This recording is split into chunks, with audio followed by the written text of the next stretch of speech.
بسم اللہ الرحمن الرحیم۔ شرح تہذیب کے مقدمے میں کچھ ضروری سوالات اور ان کے جوابات، کچھ اعتراضات اور ان کے جوابات۔ کتاب کی ابتدا الحمدللہ سے کی، اس کی کیا حکمت ہے؟ جواب: تاکہ قرآن مجید کی اتباع ہو جائے، کیونکہ قرآن مجید میں بسم اللہ کے بعد الحمدللہ ہے، اور حدیث کی پیروی ہو جائے۔ حدیث ہے کہ ہر ذی شان کام جو بغیر بسم اللہ کے شروع کیا جائے ناقص ہے۔ اسی طرح کی حدیث الحمدللہ کے بارے میں بھی ہے۔ بسم اللہ اور الحمدللہ والی احادیث میں تعارض اور رفع تعارض۔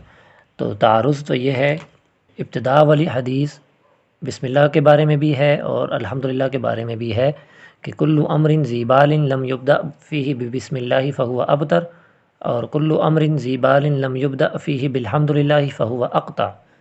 جواب اس کا یہ دیا، یعنی رفع تعارض یہ ہے، تسمیہ والی حدیث اور تحمید والی حدیث دونوں کو ابتدائی حقیقی پر محمول کرنا ٹھیک نہیں۔ اگر دونوں کو ابتدائی عرفی پر محمول کریں، یا تسمیہ والی حدیث کو ابتدائی حقیقی پر اور تحمید والی حدیث کو ابتدائی اضافی پر محمول کریں، یا تحمید والی حدیث کو ابتدائی عرفی پر محمول کریں، اس سے اشکال ختم ہو جاتا ہے۔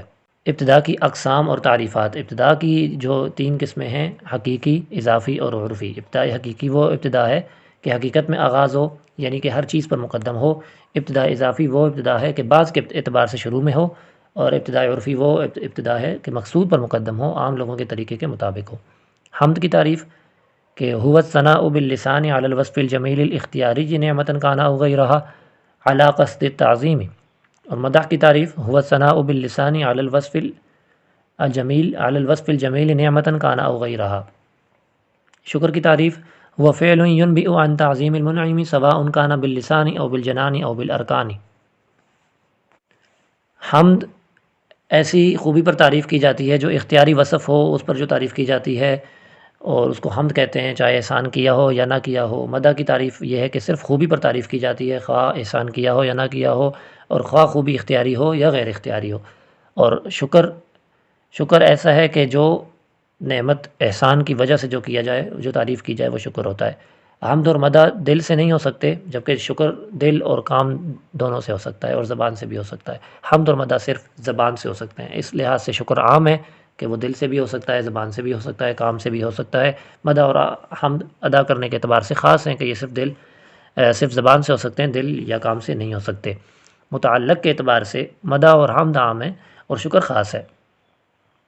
جو مدح ہوگی وہ ہر بار حمد نہیں ہو سکتی، جو بھی حمد ہوگی وہ مدح بھی ہوگی ہر بار۔ حمد و مدح میں نسبت عموم خصوص مطلق کی ہے، اور حمد و مدح کے اندر یہ عموم خصوص مطلق کی نسبت ہے۔ مدح کے اندر حمد بھی داخل ہے۔ مدح اختیاری بھی ہو سکتی ہے، غیر اختیاری بھی ہو سکتی ہے۔ سخاوت اور حسن اور جمال پر تعریف کرنا، اب سخاوت پر تعریف کریں گے، یہ کسی کا اختیاری فعل ہے، اور حسن و جمال پر اگر ہم تعریف کریں کسی کی تو یہ اس کا غیر اختیاری فعل ہے، تو حسن و جمال پر تعریف جو ہے یہ مدح ہو جائے گی، اور سخاوت پر جو تعریف ہے یہ حمد ہو جائے گی۔ لیکن سخاوت اور حسن و جمال دونوں پر جو تعریف ہوگی یہ مدح بھی ہوگی۔ اور حمد اور شکر میں عموم و خصوص من وجہ کی نسبت ہوتی ہے، اور یہی نسبت مدح اور شکر میں بھی ہوتی ہے۔ تو یہ اس طرح ہوتا ہے کہ اعضاء سے کسی کی خدمت کر لیں، یہ شکر تو ہو جائے گا لیکن حمد نہیں ہوگی۔ تو اس میں اس طرح ہوتا ہے کہ صرف دل سے اگر شکر ادا کریں تو یہ صرف شکر ہو جائے گا، اگر انعام کے بغیر تعریف کر دیں تو یہ صرف حمد ہو جائے گی، اور اگر سخاوت کے بدلے کسی کی تعریف کر دیں تو سخاوت تو ایک تو وہ اختیاری فعل بھی تھا، اس وجہ سے حمد بھی ہو گئی، اور وہ سخاوت اس کے اوپر جس نے تعریف کی اس کے اوپر احسان بھی تھا، اس وجہ سے یہ شکر بھی ہو گیا۔ پھر سوال ہے لفظ اللہ کی تحقیق۔ لفظ اللہ نام ہے صحیح قول کے مطابق اس ذات کے لیے، اس ذات کے لیے جو واجب الوجود ہے، خود بخود جمع کرنے والا ہے تمام صفات کمال کو۔ دوسرا قول بھی ہے جس کے مطابق الہ سے مشتق ہے، الہ سے بنا ہے، اور الہ کلی ہے جس میں شرکت کا امکان تھا۔ قول یہ بھی صحیح ہے، لیکن زیادہ بہتر اصح قول وہی ہے جو پہلے ذکر کیا۔ الحمد میں الف لام جنسی لیا جائے تو معنی ہوگا جنس حمد اللہ کے ساتھ خاص ہے، جبکہ جنس کا وجود اپنے افراد کے ضمن میں ہوتا ہے۔ الحمد میں اگر الف لام استغراقی بھی لیا جائے تب معنی ہوگا تمام تعریفیں اللہ کے لیے، اور حمد صفات کمال ہے، اور تمام صفات کمال اس واجب الوجود میں بند ہیں، تو حمد بھی منحصر ہے اس ذات میں، تمام حمدیں اسی کی ہیں۔ اس کی وضاحت اس طرح ہوگی کہ مطلقاً تو حاصل ہوا الحمد کے لام الف لام سے، اور منحصر یہ حاصل ہوا لفظ اللہ کے لام اختصاص سے۔ دعویٰ یہ ہے کہ الحمدللہ، دعویٰ یہ ہے کہ تمام تعریفوں کا ثبوت اللہ کے ساتھ خاص ہے، اور اس کی دلیل یہ ہے کہ لفظ اللہ کو حکماً اگر صفت کا صیغہ بنائیں، واجب الوجود سے لے کر الکمال تک یہ معنی صفتی ہوگا، اور اس اعتبار سے لفظ اللہ پر حکم لگائیں گے کہ تمام تعریفیں اللہ کے ساتھ خاص ہیں، اللہ ہے ہی وہ ذات جو تمام صفات کمالیہ کو جمع کرنے والی ہے۔ تعریفوں کا ثابت ہونا بھی صفت کمال ہے، لہٰذا یہ بھی اللہ تعالیٰ کے ساتھ خاص ہوگی، وگرنہ اللہ تعالیٰ کی ذات کا مستجمع علی جمیع صفات الکمال رہنا لازم نہ رہنا لازم آئے گا، اور یہ خلاف ہے۔ ہدایت کے معنی میں اختلاف اور فرق۔ ہدایت کے دو معنی شارح نے ذکر کیے، مطلوب تک پہنچانے والی اور راستہ دکھانے والی، یعنی کہ ایصال الی المطلوب اور اراۃ الطریق۔ ان دونوں معنوں کے درمیان فرق یہ ہے کہ ایصال الی المطلوب میں ایصال کو وصول لازم ہے، اراۃ الطریق میں ایصال کو وصول لازم نہیں ہے۔ معتزلہ نے جو اختیار کیا معنی وہ ایصال الی المطلوب ہے، اور اشاعرہ نے جو معنی مراد لیا وہ اراۃ الطریق ہے۔ وہ جس طرح ایک اشکال ہے کہ انک لا تہدی من احببت، تو اس میں تہدی یہ جو ہدایت کا مشتق فعل ہے ہدایت لفظ سے، اس کے بعد من احببت آیا ہے، تو یہاں پر اگر ہم اشاعرہ والوں کے مطابق اراۃ الطریق مراد سمجھیں، یعنی کہ آپ راستہ نہ دکھانا، یعنی راستہ دکھانا مراد سمجھیں، تو انک لا تہدی یعنی آپ راستہ ہی نہیں دکھا سکتے، من احببت اس کا معنی ہوگا کہ آپ راستہ نہیں دکھا سکتے پیغمبر جس کو آپ چاہیں، جبکہ حضور صلی اللہ علیہ وسلم کا کام ہی یہی تھا کہ وہ راستہ دکھاتے۔ تو یہاں پر معتزلہ والوں کا معنی مراد لینا صحیح ہوگا کہ یہاں پر ایصال الی المطلوب مراد ہے، یعنی آپ ایصال کو وصول لازم نہیں کرا سکتے۔ تو انک لا تہدی من احببت یعنی یہاں پر ایصال الی المطلوب مراد لیا جائے گا کہ ہدایت دینا اللہ کے ہاتھ میں ہے، ہدایت کی طرف راہ دکھانا بے شک انسانوں کے ہاتھ میں بھی ہے، اور خاص بالخصوص پیغمبر صلی اللہ علیہ وآلہ وسلم کے ہاتھ میں امتیازی شان کے ساتھ تھا۔ اور اسی طرح وَأَمَّا ثَمُودُ فَهَدَيْنَاهُمْ فَاسْتَحَبُّوا الْعَمَىٰ عَلَى الْهُدَىٰ، تو اس میں اگر اشاعرہ والوں کا مطلب صحیح ہوگا اور معتزلہ والوں کا غلط ہو جائے گا، کہ معتزلہ والوں کا اگر یہاں مطلب مراد لیا جائے یعنی ایصال الی المطلوب مراد لیا جائے، تو معنی پھر یہ بنے گا کہ اور بہرحال سمود کو جب ہم نے ان کو ہدایت دے دی حق کی طرف، یعنی ان کو مطلوب تک پہنچا دیا، پھر انہوں نے چن لیا اندھا ہونے کو اور انہوں نے گمراہی کو چن لیا، تو اس کا مطلب یہ ہے کہ ان کو وہاں سے واپسی ہدایت حاصل ہو جانے کے بعد واپسی ہوئی، یہ غلط ہو گیا، یہ کیسے صحیح ہو سکتا ہے؟ تو یہاں پر اشاعرہ والوں کا مطلب صحیح اس طرح ہوگا کہ ہم نے قوم سمود کو ہم نے راستہ دکھایا، لیکن انہوں نے اس راستے کے بجائے گمراہی کو پسند کیا۔ محاکمہ، شارح کا محاکمہ یہ ہے کہ لفظ ہدایت دو معنوں میں مشترک ہے، دونوں معنی اس کے حقیقی ہیں، جہاں جو معنی چاہے مراد لیں، انک لا تہدی میں ایصال الی المطلوب مراد لے لیں، اور واما ثمود میں اراۃ الطریق والا معنی مراد لے لیں۔ اور پھر اس کے ساتھ ہی یہ بھی ذکر کیا ہدایت ایسا لفظ ہے جو مفعول کی طرف متعدی ہوتا ہے، کبھی حرف جر کے ساتھ اور کبھی بغیر حرف جر کے۔ جب حرف جر کے بغیر متعدی ہو جائے، جب اپنے مفعول کی طرف بغیر حرف جر کے متعدی ہو، تو وہاں پر ایصال الی المطلوب مراد لیتے ہیں، جیسے اہدنا الصراط المستقیم۔ تو اور جب یہ حرف جر کے ساتھ متعدی ہو اپنے مفعول کی طرف، تو یہ وہاں پر اراۃ الطریق مراد لیتے ہیں۔ یہ ایک قاعدہ ہے، لیکن یہ قاعدہ بھی کلی نہیں ہے، کیونکہ اس کی ایک مثال یوں بھی ملتی ہے کہ انا ہدیناہ السبیل اما شاکرا و اما کفورا، تو وہ اس کی ایک احترازی مثال بن جاتی ہے اس قاعدے کی۔ سوا کا معنی وسط یعنی درمیان کا ہے، سوا و طریق سے مراد درمیانہ راستہ جس کو دو چیزیں لازم ہیں، یعنی راستے کا سیدھا ہونا اور راستے کا مضبوط ہونا۔ یہاں بھی سوا و طریق سے الطریق المستوی مراد ہے۔ سوا و طریق کا مصداق دو چیزیں ہو سکتی ہیں، نفس الامر خصوصاً ملت اسلامیہ، اور یہاں پر سوا و طریق سے نفس الامر مراد لینا بہتر ہے تاکہ براعت ظاہرہ براعت استحلال کا حصول ہو جائے۔ یہ براعت ایسی ہوتی ہے، براعت ظاہرہ یہ وہ ہوتی ہے کہ خطبے میں ایسے لفظ اور الفاظ کا استعمال کرنا جس سے آئندہ مضامین جو مقصود ہیں ان کی طرف اشارہ ہو جائے۔ لنا کا متعلق اور ہر متعلق پر ہونے والا اعتراض اور جواب، اور پھر صحیح متعلق، تو لنا کا متعلق جعلہ یا رفیق کو بنایا گیا ہے۔ جعلہ کے ساتھ متعلق کرنے پر لنا کو اعتراض ہے کہ وہ اعتراض یہ ہے کہ لنا میں لام تعلیل کے لیے ہے جو کہ غرض کے لیے ہوتا ہے۔ اگر جعلہ کے ساتھ متعلق کریں گے تو معنی ہوگا اللہ تعالیٰ نے ہماری غرض کے لیے توفیق کو بہتر ساتھی بنایا، تو اللہ کے فعل کا معلل بالغرض ہونا لازم آئے گا۔ جواب یہ ہے کہ لام غرض کے لیے نہیں بلکہ لام انتفاع کے لیے ہے، جس کی دلیل بھی دی جعل لکم الارض فراشا کہ اس نے زمین بنائی تمہارے لیے، تمہارے نفع کے لیے، فراشا بچھا کر۔ رفیق کے ساتھ لنا کو متعلق کرنے پر اعتراض، رفیق مضاف الیہ ہے خیر کا، مضاف الیہ کا معمول مضاف الیہ سے مقدم نہیں ہو سکتا، چاہے جائے کا وہ مضاف سے بھی مقدم ہو، ایسا نہیں ہو سکتا کہ وہ معمول مضاف سے مقدم ہو جو مضاف الیہ کا معمول ہو۔ تو جواب اس کا یہ دیا کہ لنا چونکہ ظرف ہے اور ظرف میں وسعت اور گنجائش ہوتی ہے کہ ظرف کا عامل چاہے مقدم ہو یا مؤخر ہو وہ ظرف معمول بن سکتا ہے، اور جو ان میں متعلق زیادہ بہتر ہے وہ یہ ہے کہ جعلہ کے ساتھ متعلق کرنے میں معنوی خرابی ہے۔ لفظاً تو یہ جعلہ قریب ہے، جعل لنا التوفیق خیر رفیقین، رفیقین لفظاً بہت دور ہے، لیکن جعلہ کے ساتھ متعلق کرنے میں خرابی ہے، وہ اس طرح کے جعلا ایسا فعل ہے جو مفعول دو مفعولوں کی طرف متعدی ہوتا ہے، اور ایسا اس طرح کے اس طور پر کہ دوسرا مفعول پہلے مفعول کا ذاتی نہ ہو۔ اگر لنا کو جعلا کے ساتھ متعلق کریں گے تو خیرہ ذاتی بن جائے گا، اور خیرہ توفیق کا ذاتی بن جائے گا، اور اگر لنا کو متعلق کرتے ہیں رفیقین کے ساتھ تو یہ اب ذاتی نہیں رہے گا اور یہ مقید ہو جائے گا۔ نبی علیہ السلام کا نام کیوں نہیں لیا؟ اس کی وجہ سے تنبیہ اور اجلال کی وجہ سے، اور صفت ذکر کرنے میں تعظیم زیادہ ہے۔ جیسے ہی رسول کا نام لیا تو ذہن میں حضور صلی اللہ علیہ وسلم ہی کی ذات آئی۔ آپ اس وصف میں کمال کو پہنچے ہوئے ہیں کہ آپ ہی کی طرف ذہن جاتا ہے جب رسول کا نام لیا جاتا ہے۔ آپ کی دیگر صفات میں رسالت کو کیوں چنا کہ آپ تو تمام صفات کمال کو پہنچے ہوئے ہیں، تو اس میں سے رسالت کو ہی کیوں چنا؟ جواب یہ ہے کہ رسالت وصف کمال ہے جس میں تمام اوصاف آ جاتے ہیں، تو رسالت کو کیوں اختیار کیا، نبوت کو کیوں نہیں اختیار کیا؟ وصف رسالت خاص ہے اور نبوت عام ہے۔ رسول اس کو کہتے ہیں جو نئی کتاب اور شریعت لے کر آئے، جبکہ نبی عام ہے، چاہے نئی کتاب ہو اور شریعت ہو یا نہ ہو۔ جب رسالت کو ذکر کیا اس میں نبوت خود بخود داخل ہو گئی، اس وجہ سے رسالت کو ذکر کیا کہ علی من ارسلہ ہدن۔ ہدن کی ترکیب اور ہر ترکیب پر اعتراض اور جوابات۔ ہدن کی ترکیب، تو ہدن ترکیب میں ارسلہ کے لیے مفعول لہو ہے، اس پر اعتراض ہے کہ مفعول لہو بنانا صحیح نہیں، کیونکہ ارسلہ کا فاعل اللہ ہے اور ہدن کے فاعل حضور صلی اللہ علیہ وسلم ہے۔ مفعول لہو اور فعل معلل بھی کا فاعل مختلف ہے، اس لیے مفعول لہو بنانا صحیح نہیں ہے۔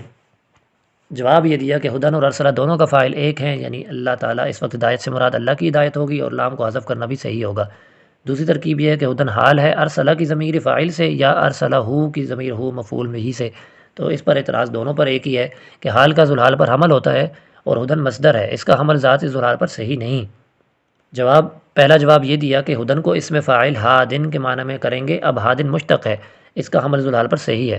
اور دوسرا جواب اس کا یہ ہے کہ ہدن کا حمل ذات پر مبالغہ کرنے کے لیے ہے، جیسے زید عادل، یعنی اس حال میں کہ وہ حضور صلی اللہ علیہ وسلم مجسمہ ہدایت ہیں۔ اہتدا، یہ اہتدا بالاہتداء حقیق، اس میں اہتدا ہوا بالاہتداء حقیق کی ترکیب، اس میں چار احتمالات ہیں کہ ہوا بالاہتداء حقیق حال ہے ارسلہ کے فاعل یا مفعول سے۔ ہدن کے اندر اسم فاعل کی ضمیر سے ہوا بالاہتداء حقیق حال ہے، یعنی اگر ہدن کو ہادن کے معنی میں لے رہے ہیں، اس ہادن کے اندر جو ہوا ضمیر ہے اس کی اسم فاعل کی ضمیر سے ہوا بالاہتداء حقیق حال ہے، اور ہوا بالاہتداء حقیق نیا جملہ ہے، جملہ مستانفہ، یا پھر ہوا بالاہتداء حقیق جملہ صفت ہے، ہدن موصوف ہے اس کے لیے۔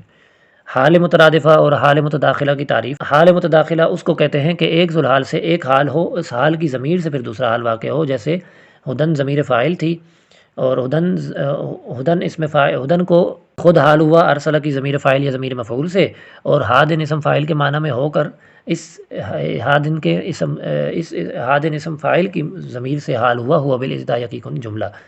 اور حال مترادفہ یہ ہے کہ جب ایک ہی ذوالحال سے دو حال واقع ہوں، یعنی جیسے ارسلہ کے فاعل سے ہدن حال ہو اور اسی طرح ہوا بالاہتداء حقیق بھی حال ہو۔ بھی ابتدا کے ساتھ متعلق ہے، اور نوراً بہ الاقتداء یلیق میں وہی چار ترکیبی احتمالات ہیں جو ہوا بالاہتداء ہی حقیق میں ہیں، اور بھی کا متعلق جو ہے الاقتداء ہے نہ کہ یلیق، تو اگر بھی کو اقتداء سے متعلق کریں گے تو یہ زیادہ بہتر ہے کہ آپ صلی اللہ علیہ وسلم کی پیروی کرنا ہمارے لیے کمال ہے۔ اگر بھی کو یلیق سے متعلق کریں گے تو معنوی خرابی اور بے ادبی لازم آئے گی کہ ہماری آپ صلی اللہ علیہ وسلم کی اقتداء کرنا آپ صلی اللہ علیہ وسلم کے لیے کمال ہے، جبکہ یہ غلط بات ہے، بے ادبی ہے۔ اور بھی کی تقدیم کی وجہ یہ ہے کہ بھی ظرف ہے جو وسعت والا ہوتا ہے، بھی کی تقدیم ابتدا یہ جو عامل ہے اس پر حصر کے ارادے سے کی گئی ہے، اور اس بات کی طرف اشارہ بھی ہے کہ نبی کریم صلی اللہ علیہ وسلم کی شریعت سابقہ شریعتوں کی ناسخہ ہے، تو یہاں پر حصر اضافی ہے بنسبت تمام انبیاء کی طرف، اور بہ الاقتداء یلیق میں حصر اضافی ہے کیونکہ حصر انبیاء سے ہے، ائمہ سے نہیں ہے۔ بہرحال ائمہ کی اقتداء نبی کی اقتداء کے خلاف نہیں ہے، بلکہ وہ تو نبی کے پیروکار تھے، تو ان کی ائمہ کی اقتداء دراصل نبی کی ہی اقتداء ہے۔ آل کی اصل دلیل کے ساتھ، اور آل اور اہل میں فرق کیا ہے، اور آل نبی کی مراد اصل آل کی اہل ہے، اور اہیل ان کی دلیل سے کہ آل کی جو تصغیر آتی ہے وہ اہیل آتی ہے، اور ایک قاعدہ کو لیا ہے کہ التصغیر والتکسیر یردان الاشیاء الی اصلها۔ آل اور اہل میں فرق یہ ہے کہ آل کا استعمال صرف اشراف میں ہوتا ہے، دنیاوی ہو یا دینی، اور اہل کا استعمال عام ہوتا ہے، جیسے اہل حجام۔ آل دنیاوی ہو یا دینی دونوں میں اس کی مثال ہیں، جیسے آل فرعون اور آل نبی۔ یہاں پر آل نبی کی مراد کتاب میں آل نبی سے مراد اولاد نبی ہیں، یعنی نبی کریم صلی اللہ علیہ وسلم کی اولاد۔ مناہج اور صدق کی بطرز شارح وضاحت۔ منہج کی جمع ہے، منہج واضح راستے کو کہتے ہیں، اور ماتن کا قول الصدق، یہ کہ خبر اور اعتقاد جب واقعے کے مطابق ہوں تو واقعہ بھی ان کے مطابق ہوگا، اور جب خبر اعتقاد کے مطابق ہے اس کا نام صدق ہوگا، جب خبر اعتقاد کے مطابق ہے اس کا نام حق ہوگا۔ کبھی کبھی دونوں یعنی صدق اور حق کا اطلاق کیا جاتا ہے نفس مطابقت پر بھی۔ بعدو کی حالتیں، بعدو کی 3 حالتیں ہیں۔ بعدو کا مضاف الیہ مذکور ہوگا تو بعدو معرب ہوگا، بعدو کا مضاف الیہ نسیہ منسیہ ہوگا تو بعدو معرب ہوگا، بعدو کا مضاف الیہ محذوف منوی ہوگا تو بعدو مبنی ہوگا۔ فہذا میں فا پر اعتراض، پھر جواب پر اعتراض اور صحیح جواب کہ فا تو اما بعدو کے بعد فا آتی ہے، جبکہ یہاں فا اما کے بغیر ذکر ہے، اما کے ذکر کے بھی بغیر ہے، تو اس کا جواب یہ دیا کہ یہاں پر یا تو فا کلام میں مقدر ہے یا مصنف کو اما کا وہم ہو گیا تھا۔ تو اس جواب پر پھر اعتراض ہے کہ اما کا وہم ہونا خفیف ہے کہ بہت کم عبارت ہوئی تھی، اور اما کلام میں جہاں مقدر ہوتا ہے تو وہاں ان مقامات میں سے یہاں پر کوئی مقام نہیں ہے۔ پھر صحیح جواب یہ ہے کہ بعد ظرف ہے جس کے بعد فا آئی ہے، اور ظرف کے بعد فا آنے کی مثال قرآن سے بھی، جیسے وَإِذْ لَمْ يَهْتَدُوا بِهِ فَسَيَقُولُونَ۔ حاذا کی وضع اور اعتراض اس پر اور جو جواب، حاذا کی وضع محسوس مبصر کے لیے ہے جو خارج میں موجود ہو، اور یہاں پر اعتراض یہ ہے کہ یہاں محسوس مبصر نہیں ہے جو مشار الیہ بن سکے، لہٰذا حاذا کا استعمال صحیح نہیں ہے۔ تو جواب یہ دیا کہ غیر محسوس کو محسوس اور غیر مبصر کو مبصر کے درجے میں اتارا گیا، مجازن استعمال کیا گیا حاذا کو۔ حاذا کا مشار الیہ وہ مخصوص الفاظ ہیں جو معنی مخصوصہ پر دلالت کر رہے ہیں، یا حاذا کا مشار الیہ وہ مخصوص معنی جن کا اعتبار کیا گیا ہو الفاظ مخصوصہ کے ساتھ۔ تو اس میں پھر اعتراض ہے کہ الفاظ کو اگر مشار الیہ بنائیں گے یا معنی کو، پھر فہذا میں کلام سے مراد کیا ہوگا، کلام لفظی یا کلام نفسی؟ اگر کلام لفظی مراد ہے فہذا میں تو معنی کو مشار الیہ بنانا ٹھیک نہیں، اگر کلام نفسی مراد ہے حاذا میں تو پھر الفاظ کو مشار الیہ بنانا ٹھیک نہیں۔ اس کا جواب یہ دیا کہ جب اشارہ الفاظ کی طرف ہو یعنی مشار الیہ الفاظ ہوں پھر کلام سے مراد کلام لفظی ہے، اور اگر اشارہ معنی کی طرف ہو پھر کلام سے مراد کلام نفسی ہے جو دلالت کر رہا ہے کلام لفظی پر، کلام نفسی جو کلام میں لفظی پر دلالت کر رہا ہے۔ غایت پر ہونے والا اعتراض و جواب، اعتراض یہ ہے کہ تہذیب مصدر ہے، مصدر کا حمل ذات پر جائز نہیں، اور غایت تہذیب الکلام کا حمل ہوا، غایت تہذیب الکلام کا حمل ہوا حاذا پر۔ تو جواب یہ دیا کہ حاذا پر تہذیب کا حمل مبالغہ کے طور پر ہے۔ دوسرا جواب یہ دیا کہ حاذا کی خبر کلام مہذب محذوف ہے، ان موصوف صفت کو حذف کر دیا، اور غایت تہذیب جو مہذب کا مفعول مطلق تھا یعنی غایت تہذیب بنتا، اس کو خبر کے قائم مقام لا کر یعنی کلام مہذب کے قائم مقام لا کر، اور مفعول مطلق کو خبر والا اعراب دے دیا، خبر معذوف والا اعراب دے دیا مجاز الحذف کے طریقے پر، یعنی کلام مہذب کا اعراب غایت التہذیب کو دے کر غایت التہذیب کر دیا، حاذا غایت التہذیب۔ تحریر کہا، اعتراض یہ ہے کہ مصنف نے بیان نہیں فرمایا بلکہ تحریر فرمایا، جبکہ تحریر کے بجائے بیان میں اختصار زیادہ ہے۔ جواب اس کا یہ ہے کہ لفظ تحریر میں اس بات کی طرف اشارہ ہے جو زائد اور فضول باتوں سے خالی ہو۔ عقائد اسلام میں اضافت بیانیہ ہے۔ اگر اسلام صرف اعتقادات کا نام ہو، اگر اسلام صرف زبان سے اقرار کرنے کا نام ہو، یا اگر اسلام زبان سے اقرار کرنے، دل سے تصدیق کرنے اور اعضاء سے عمل کرنے کے مجموعہ کا نام ہو معتزلہ کے نزدیک، ان دونوں صورتوں میں اضافت لامیہ ہوگی۔ پہلی صورت اکثر علماء اہل سنت والجماعت کے نزدیک یعنی اگر اسلام صرف اعتقادات کا نام ہو تو اس صورت میں اضافت بیانیہ ہوگی۔ اضافت کی 2 قسمیں ہیں، اضافت لفظی اور اضافت معنوی، اور پھر اضافت معنویہ کی 3 قسمیں ہیں۔ اضافت بیانیہ وہ یہ ہے کہ مضاف مضاف الیہ کا عین ہو، اضافت لامیہ کہ مضاف مضاف الیہ کا نہ عین ہو نہ ظرف ہو، اور اضافت ظرفیہ جیسے مضاف الیہ مضاف کا ظرف ہو۔ لدى الافہام میں 2 احتمال ہیں، دوسرے کا ان کو سمجھانا، ان کا دوسرے کو سمجھانا۔ لدى الافہام متعلم کی صفت ہے یا معلم کی صفت ہے، دونوں جگہ مصدر کی اضافت فاعل کی طرف ہے۔ اور من ذوی الافہام میں بھی 2 احتمال ہیں، یہ من ذوی الافہام متعلق ہے یتذکر فعل کا اخذ یا تعلم کے معنی کو شامل ہو کر، من ذوی الافہام یتذکر کی ضمیر فاعل سے حال ہے۔ تو اعتراض یہاں پر یہ ہوا کہ یتذکر کا صلہ من نہیں آتا، تو جواب یہ دیا کہ یہاں تذکر میں اخذ یا تعلم کے معنی کو شامل کر لیا گیا اور اخذ اور تعلم کا صلہ من آتا ہے، لہٰذا متعلق صحیح ہوا۔ عبارت اس طرح ہوگی یتذکر آخذا یا یتذکر متعلما۔ اگر یتذکر کی ضمیر فاعل سے حال ہو تو یہ تذکرہ ہوگی استاد کے لیے، اگر یتذکر کے متعلق ہو اخذ اور تعلم، اخذ یا تعلم کے معنی کو شامل ہو کر تو تذکرہ ہوگی شاگرد کے لیے۔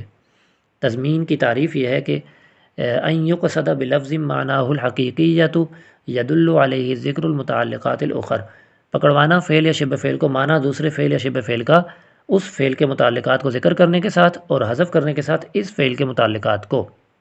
جس کو معنی دیا جائے اس فعل کو مضمن فی کہتے ہیں، جس فعل کا معنی دیا جائے اس فعل کو مضمن کہتے ہیں۔ سیما کی تحقیق یہ ہے کہ اصل میں لا سیما ہے، لا کو لفظ میں حذف کیا لیکن معنی میں مراد ہے ما زائدہ ہے یا موصولہ ہے یا موصوفہ ہے۔ اگر ما زائدہ ہو تو ما بعد لا سیما کے ما بعد جو ہے مجرور ہوگا مضاف الیہ ہونے کی وجہ سے، سیا مضاف الیہ ہو جائے گا، اور اگر ما موصوفہ ہو یا موصولہ ہو تو اس کا ما بعد مرفوع ہوگا، اور یعنی یا تو ما بعد مبتدا معذوف کی خبر بنے گا یا مبتدا بنے گا اور جس کی خبر معذوف ہوگی، اس لحاظ سے مرفوع ہوگا۔ اور منصوب اس طرح ہوگا کہ لا سیما کو یا تو فعل کے معنی میں لیا جائے گا، اخصو یا خصصتو کے معنی میں، یا لا سیما حرف استثناء ہوگا اور اس کے بعد ولا مستثنیٰ ہونے کی وجہ سے منصوب ہوگا۔ الحری یعنی لائق، الحفی یعنی مشفق، قوام جس کے ذریعے ان کا معاملہ قائم رہے، تائید یعنی قوی بنانا، اور الولد الاعز الحفی الحری بالاکرام سمیع حبیب اللہ علیہ تحیۃ والسلام سے مراد مصنف علامہ سعد الدین تفتزانی کا بیٹا جس کا نام محمد ہے، جو کہ عبارت سے ظاہر ہے۔ اللہ کو مقدم کیوں کیا؟ اللہ کو مقدم اس لیے کیا کہ یہاں حصر کا ارادہ ہے، اور بھی کو مقدم دو وجہ سے کیا، ایک تو حصر کا ارادے سے بھی اور دوسرا سجا کی رعایت کا فائدہ بھی ہو گیا، رعایت سجا بھی ہو گئی۔ تضمین کے تین طریقے ہیں: مضمن فی کو اپنی جگہ رکھ کر مضمن سے صیغہ اسم فاعل یا مفعول مشتق کر کے بنا بر حالت کے ذکر کر دینا کہ ان یتذکر آخذا او متعلما من ذوی الافہام۔ دوسرا طریقہ یہ ہے کہ مضمن کو مضمن فی کی جگہ رکھ کر مضمن فی سے صیغہ اسم فاعل یا مفعول مشتق کر کے بنا بر حالت کے ذکر کرنا، ان یاخذ او یتعلم یتذکر من ذوی الافہام۔ مضمن کو مضمن فی کی جگہ رکھ کر مضمن فی کا مصدر نکال کر با جارہ کا مدخول بنانا کہ ان یاخذ او یتعلم بالتذکر من ذوی الافہام۔ القسم الاول پر ہونے والے اعتراضات ما جوابات۔ اعتراض یہ ہے کہ مصنف کا القسم الاول فی المنطق کہنا کیوں ٹھیک ہوا؟ یہ تو تب ٹھیک ہوتا جب مصنف نے پہلے کہا ہوتا کہ کتاب کی دو قسمیں ہیں۔ جواب یہ دیا کہ مصنف نے یہ بات پہلے صراحتاً نہیں کہی، ضمناً کہی ہے جب کہا فی تحریر المنطق والکلام، سمجھ میں آ گیا کتاب کی دو قسمیں ہیں۔ دوسرا اعتراض یہ ہے کہ القسم الاول کو لام عہد خارجی کے ساتھ ذکر کرنا ٹھیک نہیں، یہ تو تب ٹھیک ہوتا جب معہود پہلے ذکر ہو۔ جواب یہ دیا کہ القسم الاول کو معرفہ ذکر کرنا لام عادی کے ساتھ صحیح ہے کیونکہ اس کا معہود پہلے ضمناً ہے۔ تیسرا اعتراض یہ ہے کہ کیا وجہ ہے کہ القسم الاول تو معرفہ ہے اور مقدمہ نکرہ ہے؟ جواب یہ ہے کہ مقدمہ کا پیچھے تذکرہ نہیں ہے جبکہ القسم الاول کا تذکرہ پیچھے ضمناً ہے، اس وجہ سے القسم الاول کو معرفہ لائے۔ فی المنطق پر ہونے والا اعتراض اور جواب: القسم الاول فی المنطق کہنا ٹھیک نہیں، یہ ظرفیت الشیء فی نفسہ لنفسہ ہے جو کہ جائز نہیں کہ القسم الاول سے مراد بھی منطق اور المنطق سے مراد بھی منطق، یعنی منطق میں منطق۔ تو جواب یہ دیا کہ پہلا جواب ہے کہ القسم الاول سے مراد الفاظ اور منطق سے مراد معانی ہیں، اب ظرفیت الشیء لنفسہ ہی نہیں ہے۔ دوسرا جواب یہ دیا کہ القسم الاول میں 7 احتمالات ہیں: الفاظ، معانی، نقوش، الفاظ اور معانی، معانی اور نقوش، الفاظ اور نقوش، الفاظ، معانی اور نقوش۔ اور منطق میں 5 احتمالات ہیں: مل کا، تمام مسائل کا علم، ضروری مسائل کا علم کہ جس سے غلطی سے حفاظت ہو، تمام مسائل، ضروری مسائل۔ تو یہ کچھ 35 احتمالات بنتے ہیں۔ مقدمے میں 3 امور بیان کیے گئے ہیں، یعنی منطق کی تعریف، منطق کی غرض و غایت اور منطق کا موضوع تو ضمناً حاصل ہوا۔ مقدمہ ماخوذ ہے مقدمۃ الجیش سے۔ مقدمۃ الجیش وہ لشکر کا وہ حصہ جو پیچھے آنے والے لشکر کے لیے انتظام کرتا ہے۔ مقدمہ کا مقدمہ اسی لیے کہتے ہیں کہ اس میں بھی ایسی باتیں ہوتی ہیں جن کی وجہ سے باقی کتاب آسان ہو جاتی ہے۔ مقدمے کی 2 قسمیں ہیں: مقدمۃ الکتاب، مقدمۃ العلم۔ مقدمۃ الکتاب وہ ہے کہ عبارات، الفاظ کا وہ حصہ جو مقصود سے پہلے ذکر ہوتا ہے تاکہ اس کے ذریعے مقصود سے ربط پیدا ہو جائے، مقصود کو سمجھنا آسان ہو جائے۔ مقدمۃ العلم یہ ہے کہ معنی کے ایسے حصے کو کہتے ہیں جس سے واقف ہونا کتاب شروع کرنے میں بصیرت کو ثابت کرتا ہے۔ مقدمۃ الکتاب الفاظ کی قبیل سے اور مقدمۃ العلم معانی کی قبیل سے ہے۔ یہ مقدمہ مقدمۃ الکتاب بھی ہے اور مقدمۃ العلم بھی ہے۔ علم کی تعریف یہ ہے کہ هو الصورۃ الحاصلۃ من الشیء عند العقل، اور مصنف نے علم کی تعریف کیوں نہیں کی؟ اس کی 3 وجوہات ہیں کہ یہ مقام تقسیم ہے، یہاں کچھ نہ کچھ خاکہ ذہن میں ہوتا ہے۔ دوسری بات یہ ہے کہ علم کی تعریف مشہور مستفیض ہے، اس وجہ سے نہیں کی۔ تیسری بات یہ ہے کہ علم بدیہی ہے اور بدیہی چیز کی تعریف نہیں کی جاتی۔ تصور و تصدیق کی تعریف یہ ہے کہ اگر نسبت خبریہ کا اعتقاد جازم راجح ہو تو تصدیق ہے، اگر نسبت خبریہ کا اعتقاد نہ ہو تو تصور ہے۔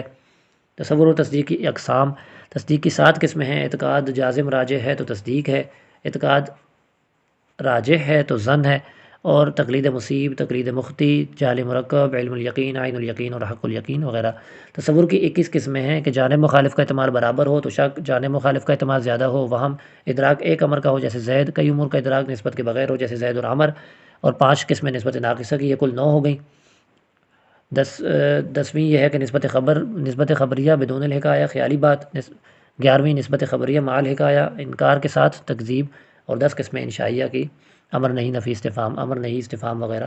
تصدیق میں حکماء اور امام راضی کا اختلاف یہ ہے کہ امام راضی کے نزدیک تصدیق مرکب ہے موضوع، محمول اور نسبت حکمیہ سے، اور یہ تینوں تصدیق کے ارکان ہیں۔ حکماء کے نزدیک تصدیق صرف نسبت خبریہ کے اذعان کا نام ہے، موضوع اور محمول شرط ہیں، رکن نہیں۔ متعلق اذعان میں متقدمین اور متاخرین کا اختلاف۔ متقدمین اذعان کے 3 اجزاء کے قائل ہیں تصدیق کے اندر، موضوع، محمول اور نسبت تامہ کا اذعان۔ متاخرین کے نزدیک 4 اجزاء ہیں، موضوع، محمول، اذعان، نسبت ثبوتیہ کا وقوع یا عدم وقوع۔ نسبت تقییدیہ متاخرین کے نزدیک اذعان کا متعلق ہے، اور متقدمین کے نزدیک اذعان کا متعلق نسبت خبریہ ہے۔ بدیہی اور نظری کی تعریف۔ تصور بدیہی وہ تصور ہے جو بلا غور و فکر کے حاصل ہو، تصدیق بدیہی وہ تصدیق ہے جو بلا غور و فکر کے حاصل ہو، اور تصور نظری وہ ہے جس میں غور و فکر کرنا پڑے، غور و فکر کے بعد حاصل ہو۔ تو یہی تصدیق نظری اور تصور نظری کی بھی یہی تعریف ہوگی، اور یعنی وہ جو تصور اور وہ تصدیق جس میں غور و فکر کرنا پڑے۔ نظر کی تعریف یہ ہے کہ ملاحظۃ المعقول لتحصیل المجہول، ملاحظۃ المعقول لتحصیل المجہول، یعنی جانی ہوئی چیزوں کو پیش نظر لانا انجانی چیزوں کو حاصل کرنے کے لیے۔ معلوم کو چھوڑ کر معقول کی طرف عدول کرنے کے چند فائدے ہیں۔ پہلا یہ کہ تعریف میں لفظ مشترک کے استعمال سے اعتراض کیا کہ معلوم مشترک ہے، اور دوسرا فائدہ یہ ہے کہ فکر معقولات میں جاری ہوتی ہے، یعنی ان امور کلیہ میں جو عقل میں جاری ہوتے ہیں، نہ کہ ان امور جزیہ میں، اس لیے کہ جزی نہ کاسب ہے نہ مکتسب ہے۔ اور تیسرا یہ کہ سجا کی رعایت کے لیے۔ بضرورتی کی بطرز مصنف وضاحت یہ ہے کہ بضرورتی سے اس بات کی طرف اشارہ ہے کہ یہ تقسیم بدیہی ہے، اس لیے کہ جب ہم وجدان کی طرف نگاہ کرتے ہیں تو بعض تصور اور تصدیق بلا غور و فکر کے حاصل ہو جاتے ہیں، جیسے سردی گرمی کا تصور اور آفتاب روشن ہے اس کی تصدیق۔ بعض تصور نظر و فکر کے ساتھ حاصل ہوتے ہیں۔ یہ تقسیم ہونا بدیہی ہے، اس کو ثابت کرنے کے لیے استدلال کی ضرورت نہیں۔ فکر میں خطا واقع ہونے کی دلیل ایک یہ ہے کہ فکر کبھی ایک نتیجے تک پہنچاتی ہے، جیسے العالم متغیر کل متغیر حادث العالم حادث، اور کبھی فکر اس کی نقیض تک پہنچتی ہے، جیسے العالم مستغن عن المؤثر اور کل مستغن عن المؤثر قدیم، نتیجہ العالم قدیم۔ ایسی صورت میں دونوں فکروں میں سے ایک فکر یقیناً غلط ہے، ورنہ اجتماعی نقیضین لازم آئے گا، لہٰذا ایسے قاعدے کا ہونا ضروری ہے کہ اگر اس کا لحاظ کیا جائے تو فکر میں غلطی واقع نہ ہو۔ اور 3 مقدمات ثلاثہ، اور اس کا فائدہ یہ ہوا کہ پہلا مقدمہ یہ ہے کہ علم یا تو تصور ہوگا یا تصدیق، دوسرا فائدہ یہ ہے کہ تصور ہو یا تصدیق ہو، کوئی تو بلا غور و فکر کے حاصل ہوگا اور کوئی غور و فکر کے ساتھ حاصل ہوگا۔ تیسرا فائدہ یہ کہ یہ جو غور و فکر کے ساتھ حاصل ہونے والا ہے اس میں کبھی کبھی غلطی بھی واقع ہو جاتی ہے۔ اس سے 3 مقدمے ہوئے، ان سے فائدہ یہ حاصل ہوا کہ جب غلطی واقع ہو جاتی ہے تو پھر اس غلطی سے بچنے کے لیے ایک قاعدے قانون کی ضرورت پڑی، اور یہ قاعدہ قانون منطق ہے۔ منطق کی تعریف یہاں سے حاصل ہو گئی کہ ہوا آلۃ قانونیۃ تعصم مراعاتها الذہن عن الخطأ فی الفکر، اور اسی طرح اس کی غرض و غایت بھی حاصل ہو گئی کہ صیانت ذہن عن الخطأ فی الفکر۔ اور منطق کا موضوع معرف اور حجت، یعنی کہ موصل وہ معلوم تصور اور معلوم تصدیق جو مجہول تصور اور مجہول تصدیق تک پہنچائے۔ قانون یونانی یا سریانی زبان کا لفظ ہے جس کو اصل یعنی لغت میں مصدر کتاب کے لیے وضع کیا گیا ہے، اور اصطلاح میں ایسے قاعدے کو کہتے ہیں جس سے اس قاعدے کے موضوع کی جزیات پہچانی جاتی ہیں، جیسے ناویوں کا قول ہر فاعل مرفوع ہے۔ تو قانون کی عربی میں تعریف یہ ہے کہ قضیۃ کلیۃ یتعرف منہا احکام جزئیات موضوعیہا۔ عرض ذاتی یعنی موضوع وہ شے ہوتی ہے کہ جس میں بحث کی جائے علم کے عوارض ذاتیہ سے، یعنی یبحث فیہ عن عوارضہ الذاتیہ۔ تو عرض ذاتی وہ عرض ہے جو شے کو بالذات عارض ہو، جیسے تعجب انسان کو بالذات عارض ہوتا ہے، یا ایسے امر کے واسطے سے لائق ہو جو اس شے کا مساوی ہو، جیسے ضحک ہے جو متعجب کو پیش آتا ہے، پھر اس کا پیش آنا انسان کی طرف منسوب کر دیا جاتا ہے کہ اس سے انسان ضاحک ہوا، انسان ہنسا، جبکہ پہلے وہ متعجب ہوا، یعنی اس کے واسطے سے اس کو ضحک لاحق ہوا۔ الحمدللہ یہاں تک شرح تہذیب کے مقدمے کی بحث مکمل ہوئی۔